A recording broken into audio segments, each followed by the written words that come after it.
მოგესალმებით ვანოს შოუ პირველი იუმორისტული შოუ TV პირველზე. რა ბაზარია? რუსკა მაყაშვილთან ერთად. ყოველ სამშაბათს 20 საათზე. პოდკასტის ლინკი აღწერაში.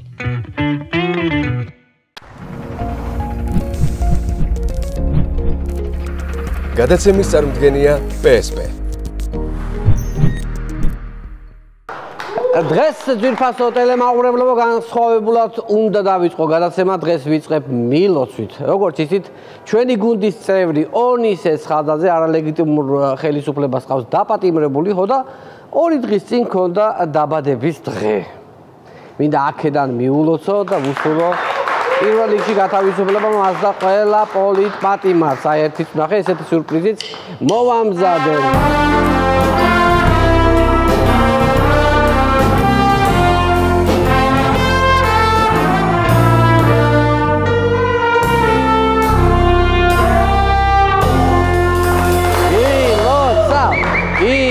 აი ახლა ონისე თავის საკნიდან შეუბერავს სულს და ტორტს ჩააქრობს. აბა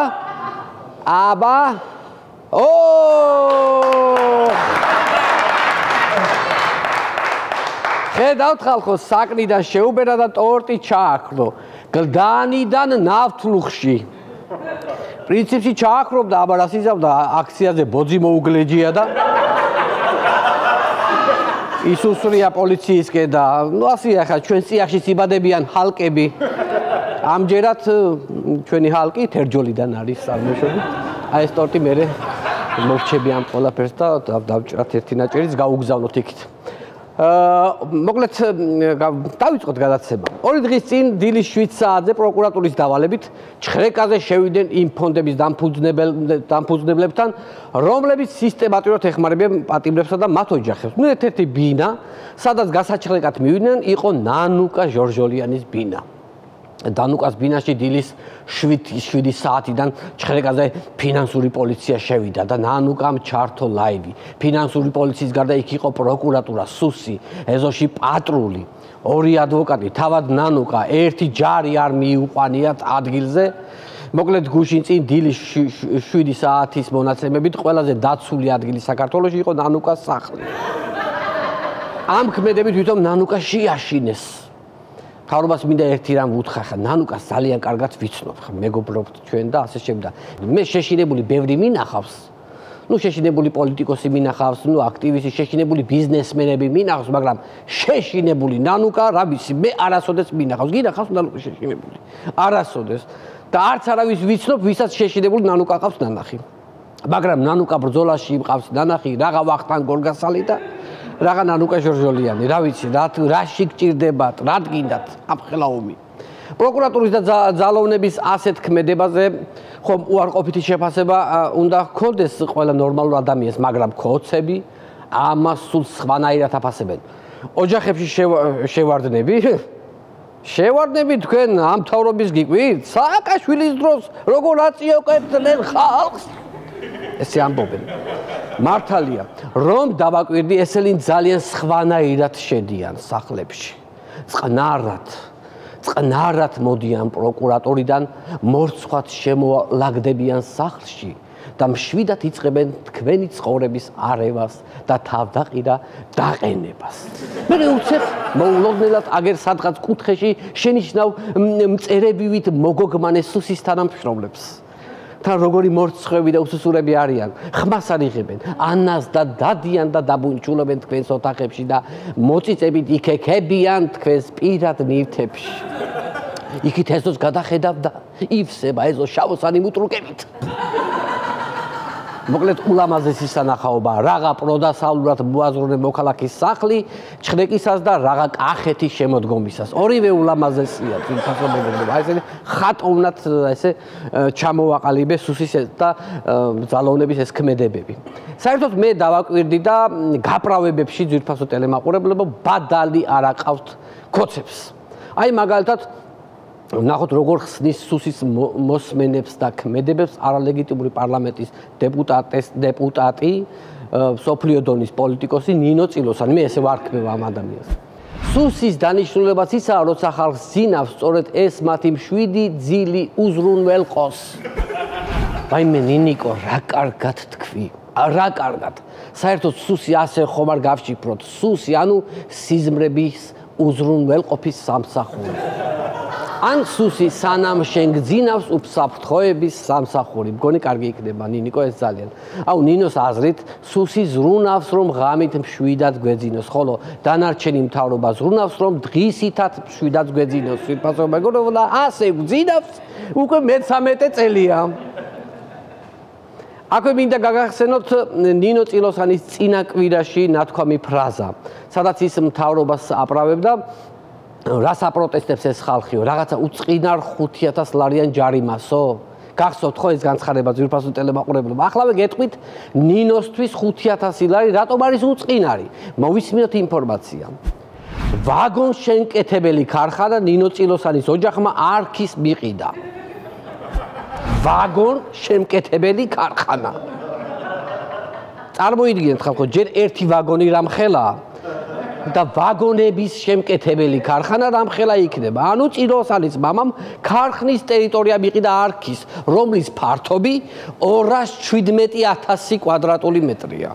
217,000 კვადრატული მეტრი. ასე რომ გავიხედოთ შორს რომ გავიხედოთ 217 კვადრატს ვერ დაფარავს ჩვენი თვალი. წარმოიდგინეთ რა ფასად გაიყიდა და ნუ ეხლა 5,000 ლარი ეხლა უწყინარი ამისთვის. აბა რა არის?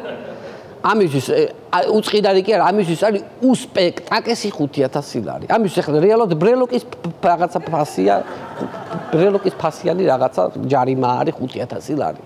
გადავდივარ თემაზე, რომელიც ამ კვირის და ამ თვის ცენტრალური თემა კი არა, მგონი საუკუნის ცენტრალური თემაა. რამდენიმე დღის წინ გაიმართა პაპ ფრანცისკეს დაკრძალვის ცერემონია, სადაც სხვა ქვეყნის პრეზიდენტებთან ერთად მიწვეული იყო საქართველოს არალეგიტიმური პრეზიდენტი მიხეილ ყაველაშვილი. ნახოთ როგორ გააშუქა იმედმა ეს ყველაფერი. ნახოთ ფოტო. პრეზიდენტი მიხეილ ყაველაშვილი და პრეზიდენტი დონალდ ტრამპი. ნუ ნახეთ ხო ფოტო, ხა ესეთი სურათია, რომ აშკარად ყაველაშვილს ესალმება დონალდ ტრამპი. ხომ ასია ძვირფასო ფოტო ხო არ გვატყუებს. აშკარად ხელს უწყებს ტრამპი, ჩვეულებრივად ჩვენს პრეზიდენტ ყაველაშვილს და ესალმება. თან ისე ესალმება, აი, როგორც კარგი მეგობრები. მოდი ახლა ვნახოთ ვიდეო კადრი, რომელიც დამოუკიდებელმა მედიამ გაავრცელა ძვირფასო მეგობრებო. უყურეთ. აი ტრამპი გაიარა. აგე ყაველაშვილი. გაცდა. ვაიმე. კი, მაგრამ ხელისაწევასაც გაქვს რა. ხალხო, ხელისაწევას, აშკარად ხო ხელი პირადად ტრამპს აუწია ხელი. სად გაქვს რა ხელისაწევა? იმედზე აშკარად ხელს უწევს, მე ჩემით 2 თვალით ვნახე. 2 თვალით. და ეს რა კადრი იყო, ვერ მივხვდი. მოდი გავაგრძელოთ ვიდეოს ხილვა. აი, გააგრძელა ტრამპა სიარული, გააგრძელათ. გაცდა, ესე იგი, ყაველაშვილს უყურეთ. გაცდა, წავიდა, გაცდა, არც დაუნახავს. გაცდა. აი, ახლა აწია ხელი. აი, ხელი აწია, მაგრამ აი რო გაცდა მე რაღაც პერიოდის მე რა ვიღაცას აუწია ხელი. ანუ იმედმა ძვირფასო ტელემაყურებლებო ხელაწეული ტრამპი ამოჭრა და გადმოწია ყაველაშვილის წინ და ყაველაშვილის წინ დააყენა და ვითომ იმას აუწია ხელი. და ხალხმაც დაიჯერა ეს ყველაფერი, რომ თითქოს ტრამპი მას ხელს უწევს.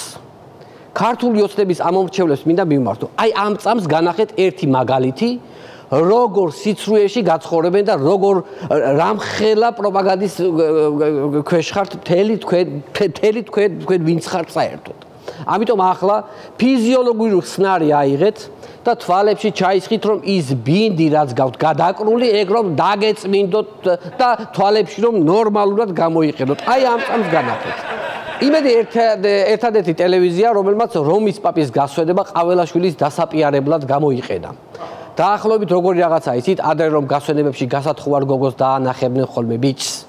აი ეგრე დაანახეს ტრამპს ყაველაშვილი შორიდან. ბიჭმაც ისე არ შეიმჩნია რა ჩაიარა.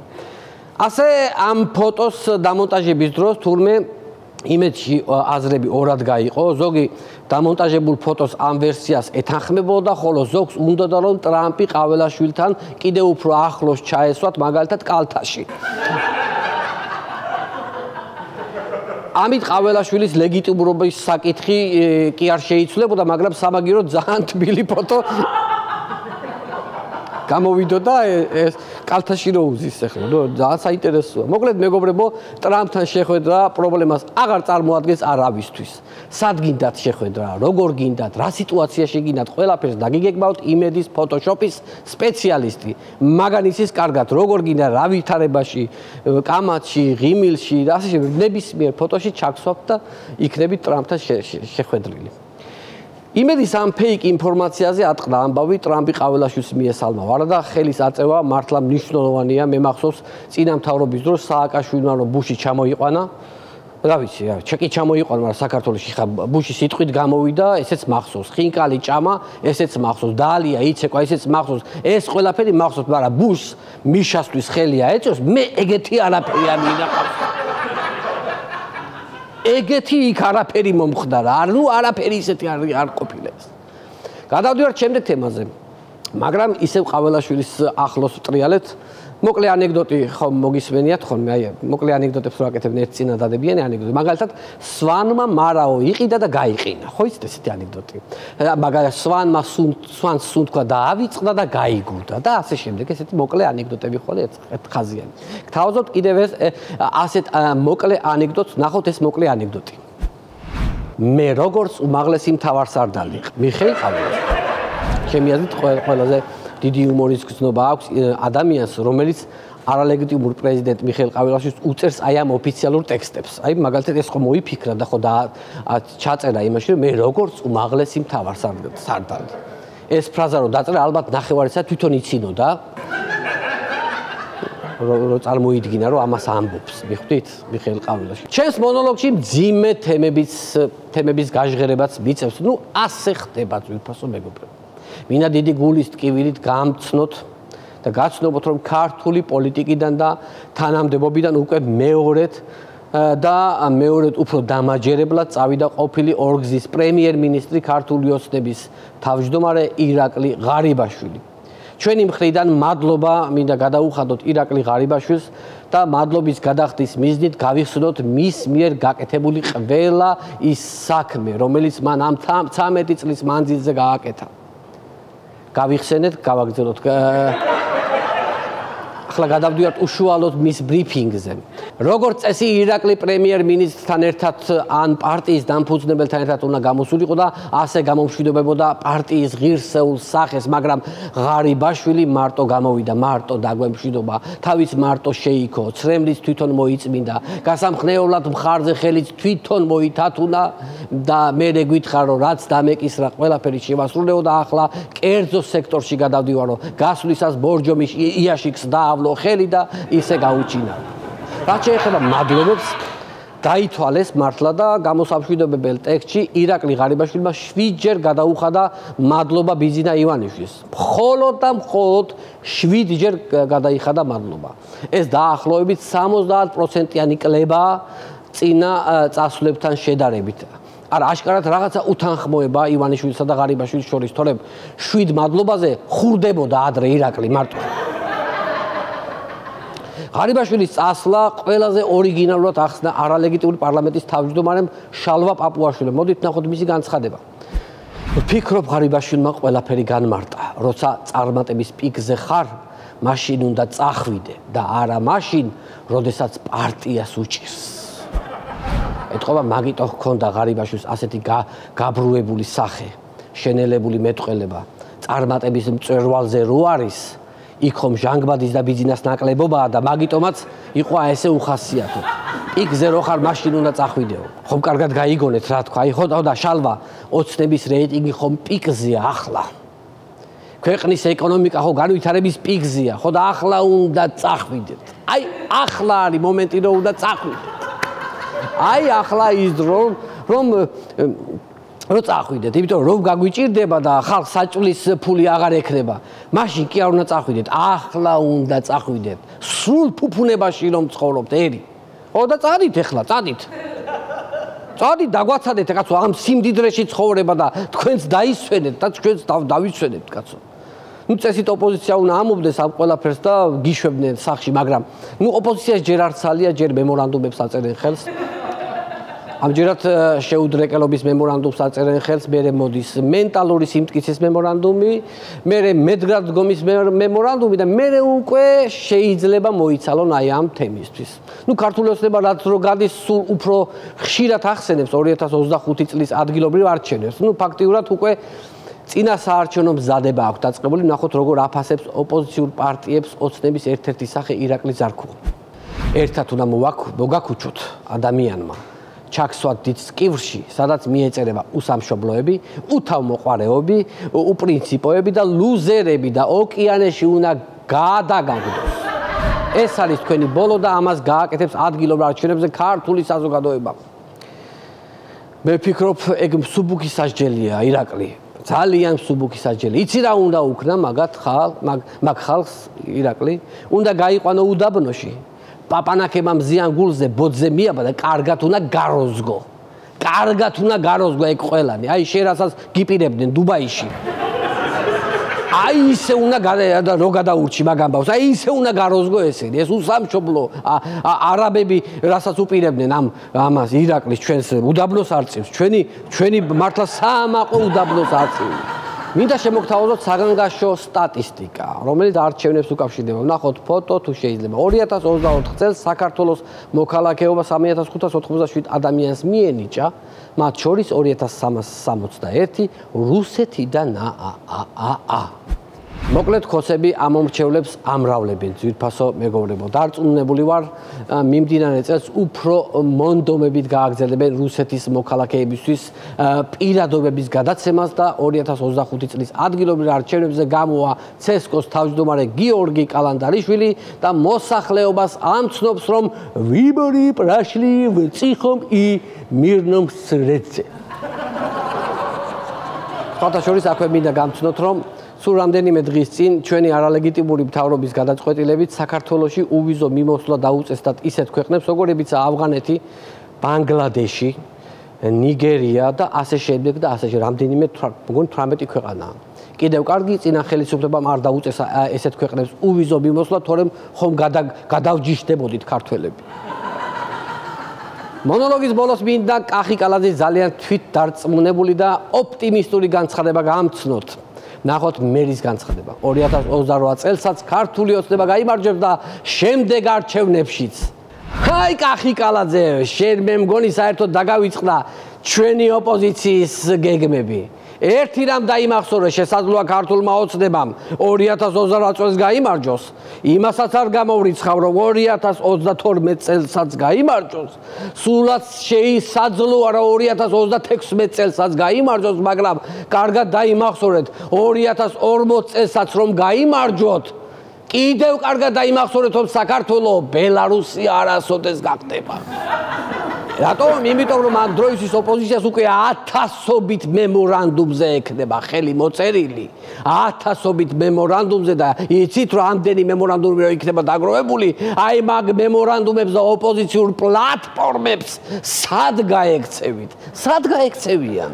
2040-ში ამდენი პლატფორმა იქნება, შეგვიძლია ამდენი მემორანდუმი დამთავრებულია, მაშინ აუცილებლად დამთავრებით. ძალიან დიდი მადლობა. ჩვენ შოუს მუსიკალურ აფორმებს ბენდი თამუნალეგევის შეხვედრად. მადლობა. გადაცემის წარმომადგენელია PSP. გადაცემის სპონსორია ბაზარი, ქალაქი ქალაქში, სივრცე გართობისა და დასვენებისთვის.